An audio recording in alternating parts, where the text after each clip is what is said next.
Good morning, good evening, good afternoon, ladies and gentlemen, citizens of YouTube. You know, I can only hope that Texans have learned their lesson because pain has the ability to make people look at things, at least for a while. Hopefully, if normalcy bias doesn't set back in again, and people become complacent and begin to forget about all the pain and suffering that they just got finished going through. Because there was a lot of Texans down there. Not only did the people in play and power from the governor of Texas all the way down ignore the power grid, but the people just totally ignored all the warnings. Because I'm sure that many people hear about people like myself and others talk about preparedness and being prepared. I had a chance and opportunity to speak with someone. As a matter of fact, see if I can pull it up here, and I'll give you his direct words. Here he is. This is our brother Greg down in Houston, Texas. He says, "Shalom, Shepherd. Good patron video about the winter storm. Thank you for all of the teaching and preaching you've done over the years. During the cold storm, we were the only," and he capitalizes only, "ones on our street that was prepared. We even had a man nearby tell us that he was jealous that we were still functioning during the freeze due to being prepared.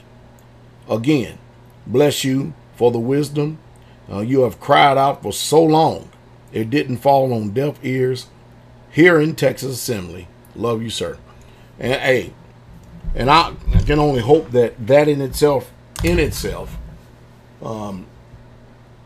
was a ministering tool for a lot of people, because I mean it's one thing for people to sit up there and to hold fundraisers and everything to try to raise money for the people that are hurting. The poor are always in this condition, but then when it starts affecting everybody else, where they can't go to work and the whole city becomes paralyzed and roofs start caving in, and because when people build, they allow the people out here to build it for them with these stick frame 2x4 roofs, which is, and mind you, professional engineers gave an approval for this crap, and it's just because it's part of building code, it's okay until your roof start collapsing and stuff, and it's just unreal. But I can only hope that the people there in Texas has taken heed to this in itself, because the stores simply does not carry enough food and water to sustain a whole entire city. It just simply doesn't do it. It has a way that it processes, and think about this: water in itself. Everybody on city water and stuff, it got down to a trickle, and some people didn't even get it at all. And people went without food 3-4 days. People were burning furniture, burning charcoal in their homes, which was very dangerous to do. Millions of people just simply left. And there's one thing about the cold, though, and a lot of people are not familiar with cold. I'm familiar with cold, and the one reason why I can say I'm familiar with cold, because I lived in Germany 3 years. And if you want to know what cold and snow and what it means to deal with brutal winters and living out in it, I'm a prime candidate to tell you that. But man, I tell you what, you notice that we didn't hear too much about the pandemic during all this ice storm and winter weather. You notice that the flu is at an all-time low this year. And then you also notice that more than anything,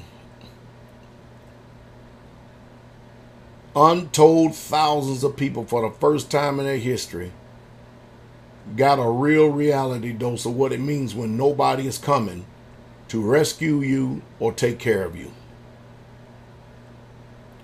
You see, if you don't prepare, like I continue to keep telling you over and over again, and how I keep telling you how to do it, as the old saying go, you deserve exactly what you get. And whether you are sensitive in your emotions and you don't like how I put it, you don't like what I said, regardless of how I put it or what I said, it still didn't stop you from the pain and the suffering. And if you notice, the cold has this uncanny ability to be able to change people's nature and attitude. You didn't hear about any widespread looting going on in Texas during this winter freeze and this ice storm that took place down there. You know why? Because people are busy in trying to save that which is very important, their hide. They're trying to save their hide. Now, not only just this particular text message I got in, but many other letters and communiques come over my desk, not only just from Texas, but from many states in the union right here. People who have watched this channel, prepared, and now I'll give you a hand clap for being able to have the ears to hear. And not only that, I even heard the sick story of relatives who did nothing but mock, jeered, derided, chide, rebuke, scorn, and ridicule, make fun of, make a mock at of the people who listen to me. And I told you, if I said it once, I said it 1,000 times. I always told you that whenever something like this takes place, the first people that's going to be showing up at your door are the ones who you preach to and the ones who didn't prepare. And they're not thinking for one time in their own heart, mind, and spirit that these are some selfish people. I mean, selfishness to the zenith. You see, when they had the opportunity to prepare, they laughed at you. They ridiculed you. They scorned you. They talked about you. They called you a cult and everything else. But as soon as, and I've had people who even walk miles to get to the place, to the very people who they didn't even want to hear from, they're sitting there at their door with puppy dog eyes. Them, their wife, their children, other family members and stuff. Please let us in. Please take care of us. Please. I told you I was coming. And you know what? As insensitive as these people were, they won't even remember how they hated the way that you spoke to them when you was trying to give them the truth. They want you to take care of them when they had an opportunity to take care of themselves. Now they want you to be benevolent towards them, and they want to take what you've stored up for your family, and they have nothing to offer. That's why I call it the heightened sense of selfishness. See, whenever you have an opportunity to prepare and you don't prepare, then you want to take everything that I've been storing up for my family in order for them to survive. And when you come over, you don't have a candy bar to contribute to the pot. You want to come in my nice house where it's really warm, where I had a fireplace installed. I got rickets of wood in my backyard, and all the neighbors are laughing at me, talking about having a fireplace in Texas. Yeah, it ain't funny now, isn't it? And just like Brother Greg said, the neighbors down the street are jealous at him because they had water, they had food, they had alternative heating sources, be it gas, kerosene. I mean, they had it. They were prepared and had storage of fuel in the city. Now it ain't funny no more, isn't it? It just simply ain't funny. I wonder how many people are going to now want to consider and listen to what Pastor Dollar has been saying all this time. And not only that, even just listening to you. You see, because their rejection of you, it humbled them in the greatest way that they could ever be humbled. It made them needy. Because the truck stopped running to the store because the roads was frozen. You couldn't repack, repack the shelves, replenish the shelves. You couldn't do any of that.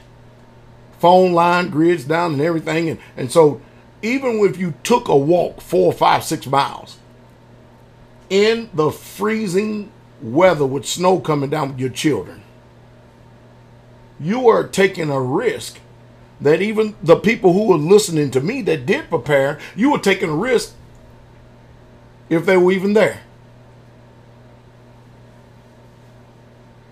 And man, you wouldn't believe how many people are thanking me for my firearm videos and being prepared and being ready.